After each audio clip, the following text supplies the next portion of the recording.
Monsieur le grand rabbin de France, Raïm Korsia, bonjour à vous et Shabbat Shalom. Shabbat Shalom. Merci d'avoir accepté notre invitation à l'avant-veille du second tour des législatives. Vous êtes signataire aux côtés des présidents du Consistoire central, du CRIF et du FSJU d'un communiqué publié ce matin et appelant à rester fidèle aux valeurs de la République, fidèle à l'histoire de nos institutions, à l'esprit du judaïsme. Écrivez-vous, nous n'acceptons pas de nous associer à ceux qui tendent à exclure ou stigmatiser notre prochain, comme à ceux qui embrasent notre société en propageant la haine et l'antisémitisme sous couvert d'antisionisme.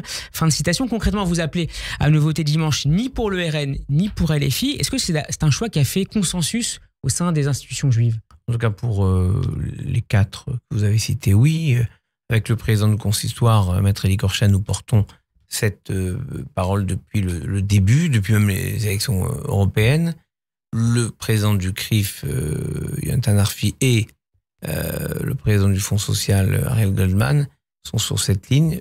On a fait aussi ce communiqué pour l'histoire, qu'on ne dise jamais qu'on a prêté la main soit des antisémites d'une virulence incroyable de gauche, d'extrême gauche, soit des antisémites qui ont une histoire toujours antisémite d'extrême droite. Et je crois qu'il n'y a pas de honte à être un citoyen qui met un bulletin blanc, qui est une façon de dire la proposition que vous me faites m'est insupportable. Je n'ai pas à me reconnaître, je me reconnais dans aucun des deux. Et c'est participer néanmoins aux affaires publiques. C'est pas s'isoler. C'est pas refuser de voter, c'est pas l'abstention, c'est une forme d'engagement qui est de dire si la politique en arrive à cette situation, alors c'est très grave. Et vous annonciez juste, avant que je n'arrive ici dans le studio, mais je vous ai entendu, la victoire des travaillistes en Angleterre. Ils ont gagné comment et pourquoi? Parce qu'ils ont été capables de faire une véritable purge de l'antisémitisme qui rongeait de l'intérieur leur parti. C'est pas parce que on aurait un statut particulier. C'est uniquement parce que quand on arrive à porter de l'antisémitisme, en fait, on est dans la déconstruction d'une société, dans je dirais même, la destruction d'une société. Et comment ils ont fait les travaillistes anglais? Ils ont éliminé Corbyn et tout son cortège d'antisémites patentés qui ne voyaient que dans la haine des Juifs. Et le fantasme sur, fallait entendre le grand rabbin d'Angleterre qui a fait battre Corbyn, le CRIF français qui aurait fait battre Corbyn. C'est des choses que Mélenchon a dit. Mélenchon a dit. Il faut donc, sur le même modèle que l'Angleterre, la Grande-Bretagne, écarter Jean-Luc Mélenchon? Enfin, c'est pas l'écarter. Il s'est écarté tout seul de la République il y a longtemps.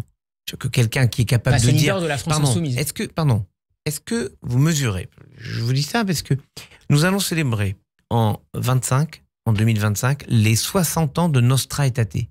Ce moment prophétique où l'Église est capable de dire on tourne le dos à l'enseignement du mépris des Juifs et on va commencer à parler d'estime.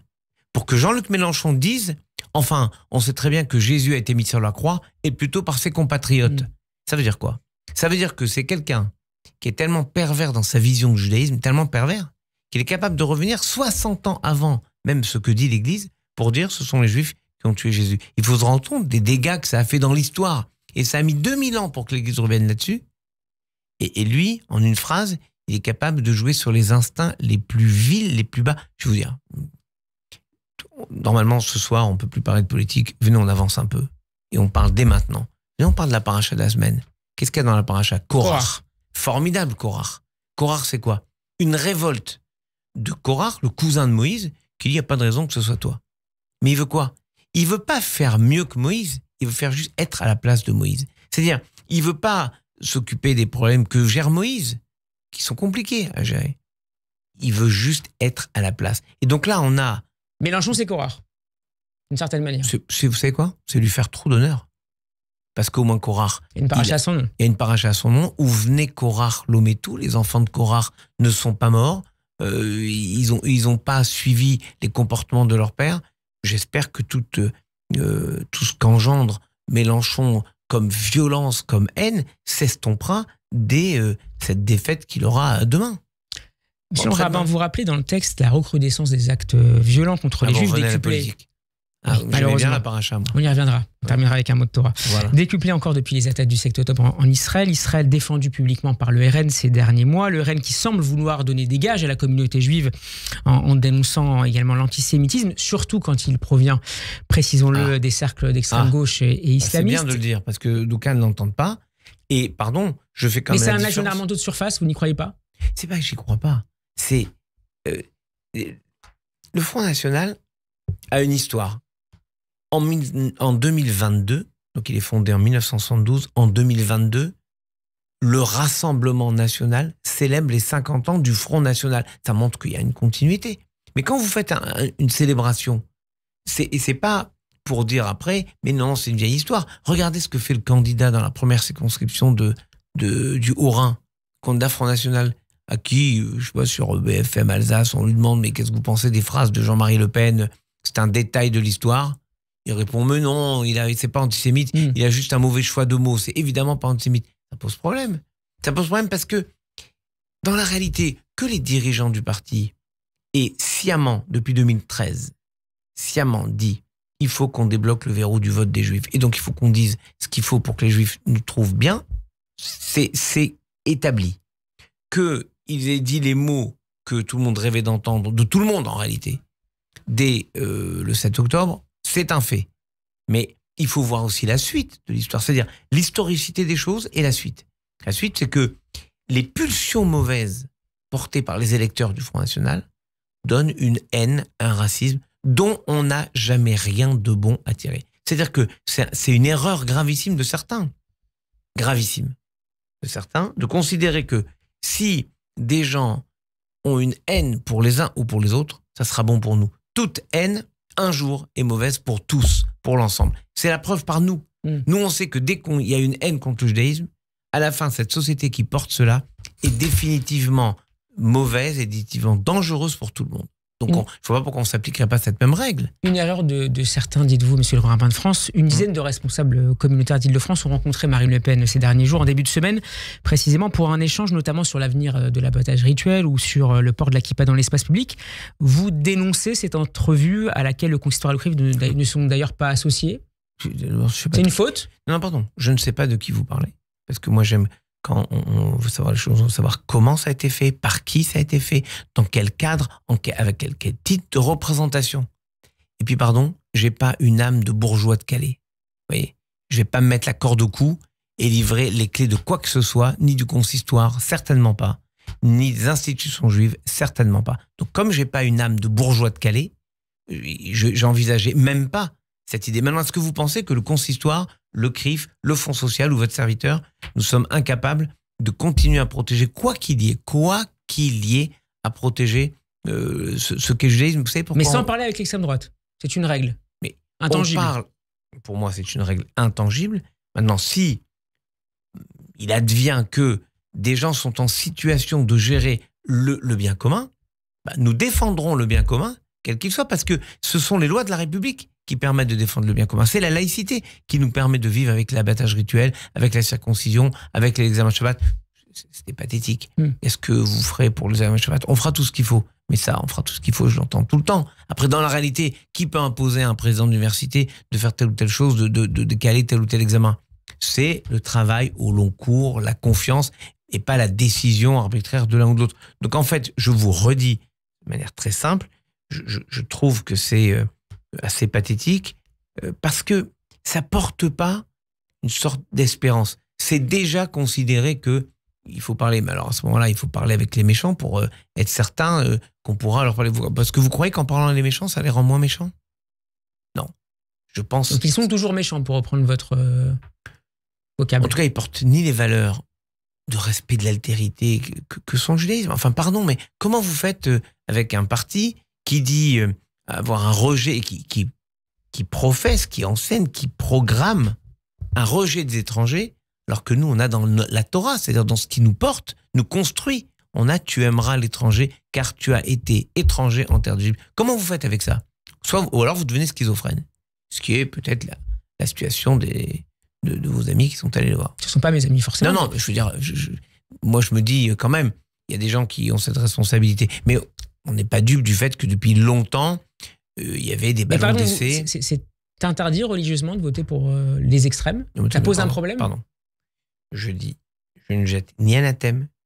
Ah, ou citez un verset de la Torah? Non, je vous dis simplement, ça paraît compliqué le samedi à la synagogue de dire tu aimeras l'étranger car tu as été étranger en terre d'Égypte, et le dimanche, mettre une urne qui dit exactement l'inverse. ou un bulletin dans l'urne qui va dire, qui va encourager l'antisémitisme le plus violent, qu'il soit d'extrême droite ou d'extrême gauche. Alors voilà la gauche, justement. mais la gauche, enfin, c'est impensable ce qui a été fait. D'abord, je vais vous dire franchement, j'ai demandé à un grand spécialiste, Alain Duhamel, comment la gauche a pu s'allier avec LFI alors que c'est nauséabond, alors que cet antisémitisme est virulent, revendiqué. Quand vous vous affichez avec Rima Hassan qui dit il faut que ce soit la Palestine du fleuve à la mer, ou qu'on entend les horreurs qu'on a entendues de tel ou tel député. Ou sur ce qui se passerait LFI. dans les prisons israéliennes, pour citer la même Rima Hassan. Ça, c'est vraiment au-delà de tout complotisme. Il manque plus que, je sais pas moi, le sang des enfants. Voilà, il y a tout, ok ? Bien. Que la gauche... Et je lui demande comment la gauche a pu faire un accord avec ça. Il me répond, c'est un réflexe de gauche. D'accord, mais maintenant... Donc en fait, ce qu'il faut espérer, c'est décrocher des gens convenables de gauche, cette alliance avec LFI qui est insupportable, et faire en sorte que un bloc central puisse gérer les affaires du quotidien de la France. On a comme des Jeux Olympiques derrière à organiser. On a aussi une vie tous les jours à vivre. On a besoin un peu de souffler cette ambiance malsaine depuis à peu près 7-8 mois. Et elle peut qui génère de la violence, notamment contre les élus. Contre les élus, mais dans la société. Les gens, j'ai vu des familles qui se parlent pas parce que l'un a dit mais moi j'en peux plus, je vais voter ça, ou moi j'en peux plus, je vais voter ça. Et ils se bagarrent. C'est incroyable. Il faut juste qu'on repose un peu la situation. Et je vais vous dire, puisque moi j'aurais tellement voulu vous parler de Paracha, on le faisait il y a quelques temps. Mais regardez Korach, une fois que les 250 Korach et 250 acolytes sont engloutis par la terre, il se passe quoi? Il y a une sorte d'ordalie. C'est pas, c'est bien, il n'y a plus d'opposants, on avance. Non, on explique. Il y a ce moment où Moïse demande à toutes les tribus de mettre un bâton dans le Saint des Saints, et le bâton de la tribu d'Aaron bourgeonne, fleurit et donne des fruits. C'est-à-dire qu'ensuite, il faut expliquer, on ne peut pas dire il n'y a plus d'opposants, on a gagné, ou on n'a pas perdu, parce que ça sera plutôt ça. Personne n'osera dire on a gagné, pour dire on n'a pas été ratiboisé, on n'a pas perdu. Alors à ce moment-là, il faudra expliquer, aller à la rencontre. Et moi, je pense c'est quoi l'espérance après le l'espérance, vous savez ce que c'est l'espérance? Exode chapitre 2, verset 11. Vaïgdal, on parle de Moïse, Vaïgdal, Vaïetse El Echav. Pour grandir. Et grandir, Rachid dit, là, mais on vient de dire au verset précédent que Moïse avait grandi.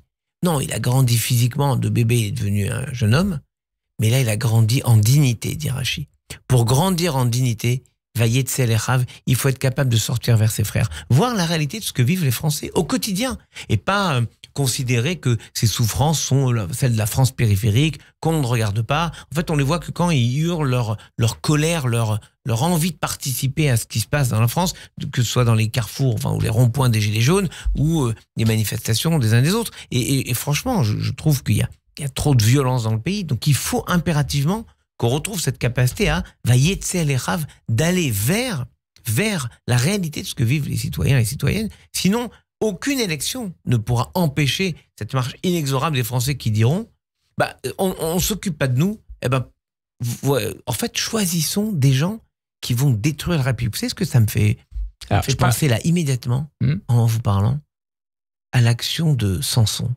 Quand Samson, retrouvant ses forces, écarte les colonnes du temple, il dit Tamut nafshi impelishtim, que mon âme meurt avec les Philistins. Et je pense qu'il y a beaucoup dans ces votes d'extrême droite ou d'extrême gauche, il n'y a pas tant de l'adhésion à l'idéologie, il y a plutôt on déchiquette la République. Ils ne veulent pas s'occuper de nous. Ils veulent pas s'occuper de nous. Alors votons pour ceux qui vont tout faire éclater, parce que quitte à ce que nous, on éclate, autant que tout le monde éclate. Vous avez sans doute lu, monsieur Leroy, il nous reste 1 minute, la tribune publiée ce matin dans le Figaro par plusieurs intellectuels, notamment l'historien Georges Bensoussan, le politologue Pascal Perrineau et le philosophe Pierre-André Taguieff. Ils condamnent évidemment non seulement LFI, mais de manière plus générale le nouveau Front populaire. Je les cite, pour le PS et les Verts, ils ont prouvé par cette alliance que l'antisémitisme est pour eux un point de détail. Pourquoi ne pas avoir décidé de suivre cette ligne et d'appeler à ne pas voter également pour le nouveau Front populaire Parce qu'on sait qu'il y a aussi des gens qui ont toujours eu des positions très justes par rapport au judaïsme, par rapport à Israël, par rapport à la société, par rapport à la laïcité. Et qu'emmenés dans ce mouvement dans lequel ils espéraient pouvoir sauver les meubles, ils se sont laissés enfermer là-dedans, sachant très bien qu'ils ne pensent pas un mot de ce que LFI dit. Moi, je pense qu'effectivement, il y a une forme d'indignité et qu'il faut être capable de sortir à toute vitesse de cette alliance contre nature. Je le pense. En votant pour cette alliance. Non. Paradoxal. Non, pas en votant pour cette alliance. En ne votant jamais pour LFI. Jamais. C'est impensable.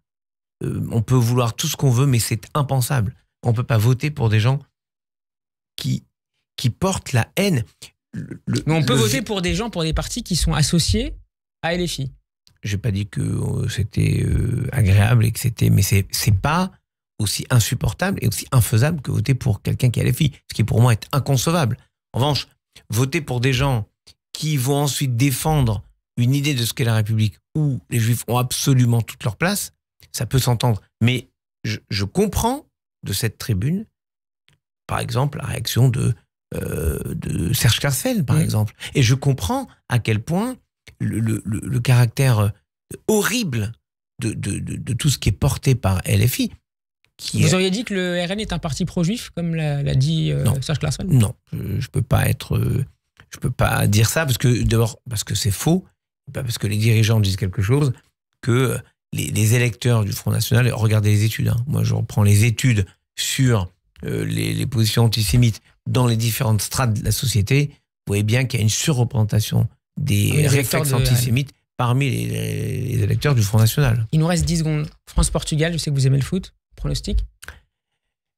C'est la France qui va gagner parce qu'on sait se révéler dans les grandes occasions et que nous avons une revanche à prendre sur le Portugal qui nous avait battu 1-0 en finale, après prolongation, un but d'Elder, je crois, à la 113e minute, et on a une mémoire collective. Et c'est un peu ce qui manque apparemment dans ces élections, la mémoire collective.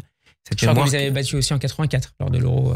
Ça, c'était la base, en demi-finale, avec l'équipe de Michel Platini. Exactement. Donc voilà, maintenant, il faut faire la belle. Et j'espère que ça sera avec nous, avec nos joueurs. Parce que voilà, ce que vous dites, en fait, c'est une très belle façon de conclure avec une phrase de Torah. C'est qu'on a besoin de retrouver un peu cette joie de vibrer collectivement. Pas de nous opposer les uns les autres. Moi, je compte vraiment... Il faut recoudre le pays, la société. Oui, il faut retisser du lien, comme l'aurait dit Jacoté, retisser du lien pour que chaque individu réussisse à faire société. C'est peut-être, pour moi, c'était la grande espérance des Jeux Olympiques. On va accueillir le monde, on va être dans des compétitions, c'est-à-dire en gros une façon d'être ensemble, mais pas là. Non, la paracha de Korach tombe parfaitement bien pour décrire cette capacité qu'on a en France à vouloir absolument détruire ce qu'il y a sans rien proposer d'autre. Merci beaucoup, monsieur le rabbin de France, Chaim Corset, d'avoir été avec nous. Shabbat shalom. Shabbat shalom.